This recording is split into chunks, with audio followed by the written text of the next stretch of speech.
is this James passage about how sin, though, is born and how sin happens. It just happens because of because of certain things in our world. And it's James chapter 1, verse 14, I guess. I need to probably start at 13. It says, "Let no one say," y'all have it? I'll give you a minute. Of James 1:13. I started at 12, Jesus, yeah. It says, "Blessed is the man or woman who endures temptation. For when he has been approved, he will receive the crown of life, which the Lord has promised to those who love him." So God has jewels for his intimacy. He gives stuff out because we make sacrifices to be with him. You can't give up stuff to be with God and be in with God and he not really send you out with some things. Send you out with revelation. Send you out with send you out with a word. Send you out. It's like when Briante was going to minister. I think it's back in there. Was it last year you on Accepted? That was this year. That was this year? January. In January. And God gave her that word. You knew that, and she said, "He just gave it to me." You knew that God had just given her accepted, meaning that it was just something that just didn't come from just watching BET. She had to have been thinking about him. And so they're just little nuggets of things and jewels and just stuff that he just puts on you and stuff he wraps on you and things that he gives you because he loves you and because you made the sacrifice to come in with him. Verse 13 says, "Let no one say when he is tempted that I am tempted by God. For God cannot be tempted by evil, nor does he tempt anyone. He himself tempt anyone. He's not tempted." So when you're tempted, you can't say, "Oh my God, God is tempting me." No, it's not God. Let me tell you what's happening. It says here, "But each one is tempted when he is drawn away by his own desire." Let's put desire on the outside with the body. Can you see it? Desire. So something is going on in the world that's tempting your flesh. And it's creating those sensories. Those sensories are lighting up like fire. And flame is happening. And stuff is whirling and twisting and turning. And you've got desire. And it is a flame. That circle is a flame. Can you see it on the wall? It's called desire. It says, "But each one is tempted when he is drawn away by his own desire and enticed." That's the fire. You feel an enticement to do something. It's going to eventually do something, though. That's why it's called an intimacy killer, because it has a plan, but you don't know it's planned because it don't come like that. It comes smooth. It comes with swagger. It comes with seduction. It comes with hype. And it introduces itself like it's going to be there for you in the long run. But let's check out what the scripture says. It says, "But then this desire was drawn away." What it says, it's drawn away by its own desires and enticed.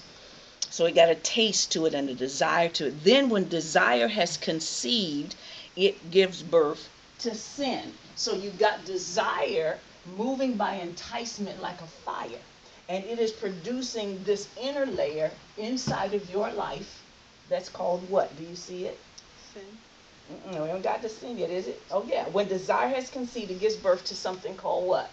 Sin. Sin. So here's this fire of desire, this fire of intimacy and enticement going on, and it's got sin layered here. But people say, "Oh, they're sinning."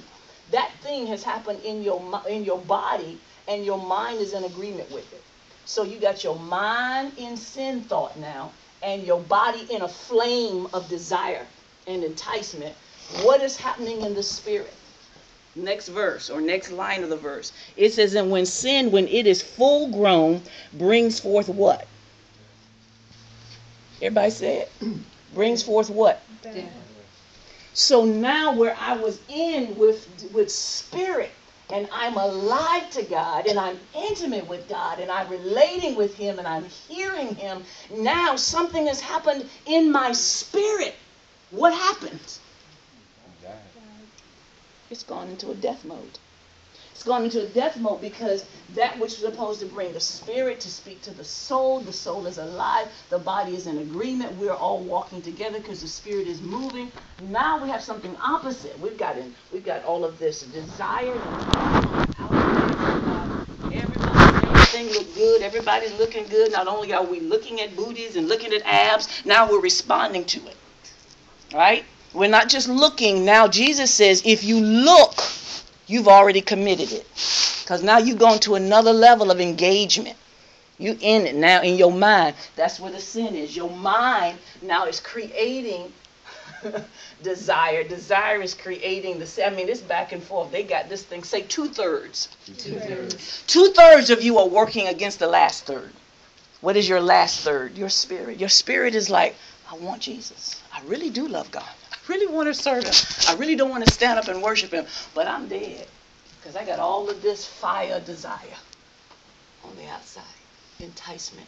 And I have learned that this will kill my spirit.